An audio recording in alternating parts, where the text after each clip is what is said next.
Agent મારફતે Belarus ગયેલી મહિલાને એજન્ટે ફસાવી દીધી હતી, જો કે આખરે તે સુરત એરપોર્ટ પર પરત ફરતા આપવીતી કહી હતી.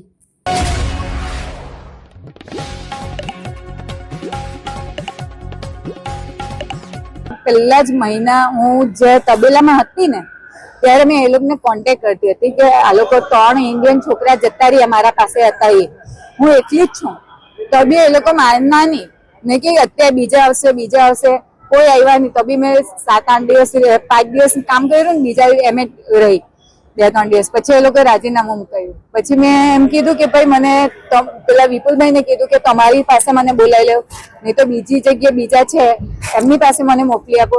કોઈ મને હરખો જવાબ નહીં આપતા હતા. પ્લસ મેં મિક્સમાં આવ્યો ને પછી મારા હાથે એ લોકો ગમે તેમ બોલવા લાગ્યા. તબેલામાં ગાયનું દૂધ કઢાવતા હતા. તમને શું કીધું હતું જોબ માટે? એવું કીધું હતું કે સ્ટ્રોબેરી પેકિંગ ને વેર હાઉસ, મતલબ એમ. કેટલો પગાર આપશે એવું કીધું હતું? 70-80 હજાર પગાર કીધું. પછી શું કામ કરાયું? 8 કલાકના. ને તબેલામાં દૂધ કાઢવા મોકલી આપ્યા. અમે કઈ ગાયનું કરવા નહીં ગયેલા, અમને કઈ કામ કરવામાં અમને વાંધો નહીં હતો ને જે કામ કરવા માટે જ ગયેલા. અમે છોકરા મૂકીને શાના માટે દેવું કરીને ગયા? અમે બી દેવું કરવાનું. હવે અહીંયા હું આવી છું, દેવું કોણ કરવાનું? પેલા ભાઈ એજન્ટ માટે શું કહેશે?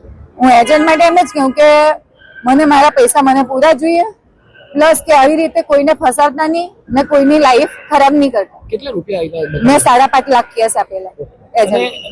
બીજા લોકોને આ રીતના મોકલાય છે એને લઈને શું કહેશો જતા હોય છે? હું તમને આના માટે નેક્સ્ટ ટાઈમ હું તમને વાત કરીશ કે બીજા ત્યાં બહુ બધા ફસાયેલા છે. બીજાએ મને હેલ્પ કરી, એ લોકોનું ખોટું એ લોકો નામ બી ખરાબ કરે છે મારા માટે. બીજાને શું સંદેશો આપશો જે આવી રીતના જાય છે ને ખોટું કરે? ના, એજન્ટ લોકોનું કહેલું થોડું બી નહીં માનતા ને એ લોકો ફસાવીને મોકલશે પણ તમારી લાઈફ ત્યાં ખરાબ થઈ જશે. આજે જ મને પ્લેનમાં પંજાબના ને રાજસ્થાનના ને છોકરા લોકો સ્ટુડન્ટમાં ગયેલા ને એ પોતે કહેતા હતા કે તાના વ્યક્તિમાં 40,000 ને 50,000 પગાર નથી તો આપણો તો હું અહીં આટલો બધો. એવી રીતે મને ગુડ કરીને લોકો મને આજે એ કરતા હતા. ત્યાંની સરકાર બી મને એમ કીધું કે તું સરસ છે છોકરી, તું આટલું ટસર કરીને રહી છે અને અહીંયાના મને ટચર કરતા છે. અહીંયાના જે એજન્ટ ને વિપુલભાઈ ને એ લોકો મને ખોટું ખરાબ બોલતા છે એમ કે તારી છોકરી તું તારી સમાજમાં શું બનાવશે, આમ છે તેમ છે, એવું બધું મને આજે ફોન પર બી કહેતા હતા. એટલે આજે ખુશી કેટલી આવી ગઈ? હા, ખુશી તો આવે ને. હું ઇન્ડિયા આવી છું તો મારા છોકરાને મળીશ, મારી ફેમિલીને મળીશ તો